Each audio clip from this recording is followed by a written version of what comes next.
वारियां तेगा जड़े जद माचे गह गठ, रण राचे जद रांगड़ा कंपे धरा कमठ, रथ रोके बहता रवि जद माचे गह गठ।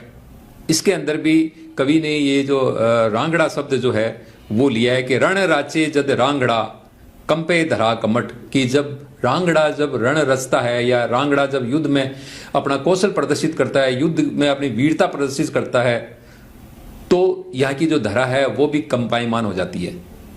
तो एक तरह से ये जो रांगड़ा शब्द है ये सम्मान दिया गया है एक योद्धा को इसी के द्वारा।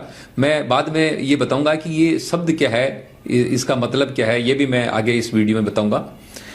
अब एक कहावत और है इसी रांगड़ा के बारे में, जंगल जाट ने छेड़िए